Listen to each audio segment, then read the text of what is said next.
l'isolation de vos combles avec la société Yep Habitat. Et la société Péris, partenaire du rugby languedocien, vous présente Série Rugby.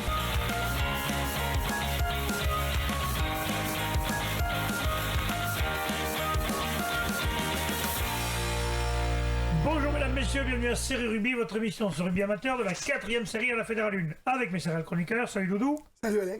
Salut Bubu. Salut Alain. Salut Bruno. Salut. Bande de connards. Ça c'est fait, voilà. Bon, j'ai un petit problème de voix mesdames, messieurs, donc ils se moquent bien de moi d'ailleurs. Allez, Tu veux un peu de sirop de cordon? Ça attaque fort, profitez-en les gars, faites les beaux. Celle-là, je la connaissais pas celle-là. Je l'ai gardée. Garde-la. Garde ça sous le coude. On va attaquer par les matchs des résultats de 3e et 4e série.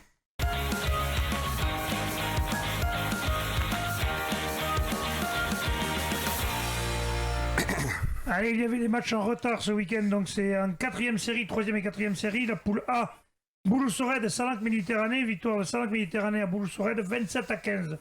Et en poule C, Salagou Cœur d'Hérault recevait la Grande Morte, victoire de Salagou Cœur d'Hérault, 27-14.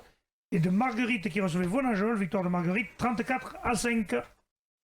Oui, ben écoute, cette équipe de, de Bouloussorède qui recevait Salanque, qui est une équipe quand même qui fait partie des favoris de cette poule. Salanque Méditerranée qui tout de suite va marquer 10 points en 10 minutes. Donc ils vont mener 10-0 très très vite. Et puis après ils sont tombés dans un faux rythme. Alors est-ce que solution de facilité, mais bon, ils sont tombés face à une équipe de Bouloussorède qui était très vaillante mais qui a manqué d'occasion. Par contre, Salanque Méditerranée, sur les quelques accélérations, ont réussi à marquer 3 essais. Et donc s'impose avec le bonus offensif à Bouloussorède 27-15. C'était le dernier de la poule aussi, mais bon, enfin, toujours une victoire avec un bonus offensif à l'extérieur. Le doublé du centre Averland. Oui. Et un essai de l'Élie Salva. C'est ça. Je savais que tu n'allais pas vouloir le dire. Hein. Voilà, je te remercie. Bon. Mais je pense que ça taille, donc on va s'armer pour le reste de l'émission. On va faire des début en pression parce que tu es le seul 8 roi, tu vas te calmer dessus. Voilà, il va falloir qu'il se calme. Voilà. Et Salagou qui s'impose à la maison, 27-14 face à cette équipe de la Grande Motte. C'était impératif pour eux parce qu'ils avaient des matchs en retard et en plus ils avaient des points de retard alors qu'ils étaient premiers, Salagou. Ouais. Il a fallu vite remonter au classement, donc victoire impérative. Voilà, et ben c'était pas évident hein, parce que cette équipe de la Grande Motte quand même qui fait partie des leaders. Et je pense que 27-14 avec un bonus offensif, ils doivent... On va expliquer là. 27-14 avec un bonus. Il y a un essai d'un côté, 4 de l'autre. Oui, c'est ça. Oui, c'est ça. Regardez-le, vous avez des résumés, messieurs. Faut les boucher, toi aussi, tu attaques. Ok. Bon, ben, c'est parti pour le reste de l'émission. Non, mais tu vois qu'on n'y a pas besoin d'y expliquer quand même. D'accord. Ils ont marqué un essai à la dernière minute, les joueurs de Salagou, qui leur offrent le bonus offensif. Et les Sharks qui étaient un peu diminués, parce que c'était un week-end de repli, et ils avaient 7 joueurs absents, ils sont allés à 19. Comme beaucoup d'équipes. C'était quand même un match assez serré, parce qu'à la 79e, il n'y avait que 20-14 pour Salagou. Et Salagou marque sur une attaque de la Grande Motte, sur un ballon récupéré, il marque cet essai qui leur fait gagner le bonus offensif et qui va les amener à 27. Voilà. Il a fait le dernier match, Marguerite Vonajol. Voilà, Marguerite Vonajol, écoute, 34-5. Bonus offensif pour Marguerite, je crois que sur 30 points quand même, bon, voilà, il n'y a pas trop photo. On va en dire plus. Voilà. Allez messieurs, on va passer tout de suite maintenant à la 2e et 1re série.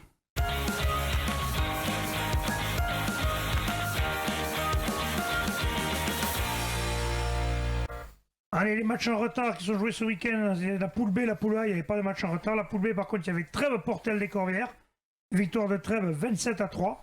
Ers-Lauragais qui recevait Kercob Bastide Perra, victoire de Ers-Lauragais 15-10.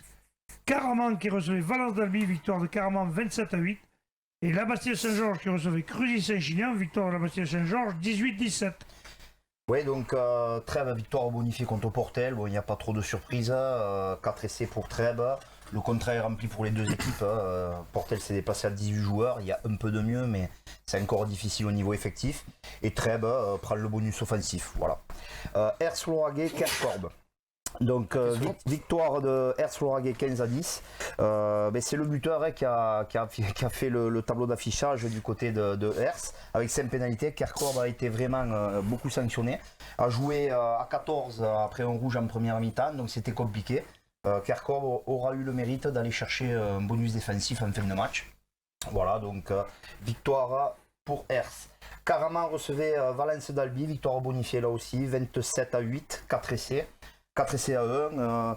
Caraman aura fait le boulot en première mi-temps, il menait 20-3, 3 essais. La seconde mi-temps aurait été beaucoup plus difficile pour eux, puisque Valence d'Albi a mis la main sur le ballon et a essayé beaucoup, sans résultat, mais a essayé. Donc il y aura eu un essai de chaque côté. C'est-à-dire que Valence d'Albi n'a jamais lâché le morceau, quoi. Voilà, non, ils n'ont pas lâché, mais bon, victoire normale, logique de Caraman. Et la Bastille de Saint-Georges qui recevait Cruzy, donc victoire 18-17. Match très serré. Cruzy-Saint-Chinian pris à froid, puisqu'un essai au bout de 2 minutes de jeu. Ensuite, ils vont arriver à repasser devant à la mi-temps, mais bon, les débuts de mi-temps, ils ont un peu de mal au démarrage, nos amis de Cruzy-Saint-Chinian, puisqu'au bout de 2 minutes aussi, ils reprennent un essai en seconde mi-temps. C'est un peu compliqué de se tirer une balle dans le pied comme ça dans ces entames de mi-temps. Mais bon, ils iront chercher un bonus défensif en fin de match, 18-17. Qui comptera, parce que la poule est extrêmement serrée au niveau des points, là. Là, oui, on va le voir, oui, il y a 6 points, il y a 7 points d'écart, chaque équipe est à 1 point. On part de 26 à 19 en négressif. Donc tous les points. 4 points de retard sur Caraman, le premier. Voilà, Cruzy qui pouvait, en s'imposant, être premier. Donc là, ils sont que, entre guillemets, 5e. Donc d'un dimanche à l'autre, ça bouge beaucoup. Ils étaient premiers avant cette rencontre. Voilà, ils étaient premiers avant cette rencontre. On passe à la première série. La poule A, il y avait un match en retard. Piège-Lauragais-Malpère recevait Pesens. Victoire de Piège-Lauragais-Malpère, 15-13. Et enfin, dans la poule B, Labarthe-sur-Lèze recevait Toche-Corbière, victoire de Labarthe-sur-Lèze, 15-10. Saint-Jean-du-Falgard recevait Labarguilière, victoire de Saint-Jean-du-Falgard, 23-11. Et Mazères recevait Haute-Rive, victoire de Mazères, 17-11. Je pense qu'à la fin de l'émission, j'ai plus de voix. Donc PLM, victoire importante de PLM, pas PLR, PLM contre Pesens. Là, un derby de l'Ouest audois, comme j'avais dit, tout le monde se connaît là, dans ces cas-là. Ça a été un match âpre, pas de grandes envolées. Le buteur de Andrieux a mis 5 pénalités, le buteur de PLM qui permet de gagner. Voilà, ils sont passés devant à la 80e minute, donc ça a été chaud, puisque Ferrer avait marqué un essai pour Pesens qui leur permettait de passer devant à 13-12, 13-9 puis 13-12. Voilà, Andrieux aura fait presque carton plein, mais en tout cas aura enquillé et permis à son équipe de se relancer, puisque cette victoire est très importante. Ils étaient derniers il n'y a pas si longtemps que ça. Là, ils sont qu'avant-dernier, mais bon, deux victoires consécutives. Voilà, ils sont plus qu'à 4 points d'une éventuelle qualif. C'est pas si catastrophique. Ils se relancent bien dans la course à la qualif. Et puis ils éloignent Vauvert qui est à peine à 6 points. Voilà, Vauvert qui est en difficulté. Il y a déjà 7 points là. Ça va commencer à être dur pour eux. La poule B. Dans la poule B, Saint-Jean-du-Falgard recevait Labarguilière, donc duel ariégeois, victoire de Saint-Jean-du-Falgard 23-11. Victoire logique, même si contre l'avant-dernier, Saint-Jean a souffert, puisqu'ils sont passés devant qu'à la 60e à l'heure de jeu, grâce à 2 essais à la 60e et 1 à la 70e. Jusque-là, Labarguilière leur tenait vraiment la dragée haute, notamment devant. Et bon, victoire logique, dommage pour la Barguillère, vu ce qu'ils ont proposé, un petit bonus défensif, ça aurait pas été immérité. Ensuite, Mazères-Haute-Rive, Mazères s'impose 17-11, donc Mazères était, il me semble, sur 5 défaites consécutives, donc il y avait un peu le feu à la maison, il fallait absolument marquer des points contre cette équipe d'Haute-Rive qui s'était bien relancée, c'est fait, 17-11, mais bon, un match avec beaucoup d'indiscipline. Il y aura eu énormément de pénalités, notamment cette équipe d'Haute-Rive qui aura été énormément sanctionnée en seconde mi-temps. Voilà, ça aura compensé un peu puisque Mazères a pris un rouge et a joué à 14 pendant un moment. Donc pas un grand match, mais victoire ô combien importante de Mazères, 17-11. Et dans l'affiche du jour, donc Labarthe contre Toch. Là par contre, dans des conditions un peu difficiles avec un terrain très lourd, on a quand même eu un bon match entre 2 belles équipes de la poule, très joueuses. Labarthe-sur-Lèze s'en sort bien, 15-10.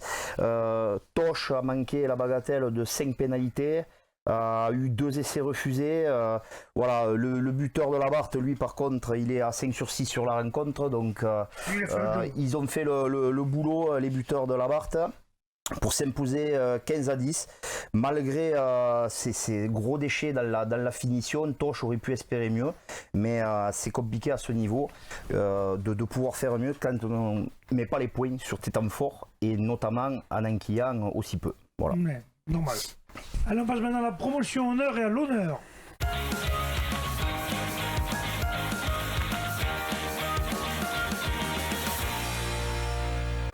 Allez, les matchs en retard de la poule A. Bagnoles-Marcoul recevait Fleury-Salcoursan, victoire de Bagnoles-Marcoul 12-6. Mande-Lozère recevait Poussan, victoire de Mande-Lozère 19-13.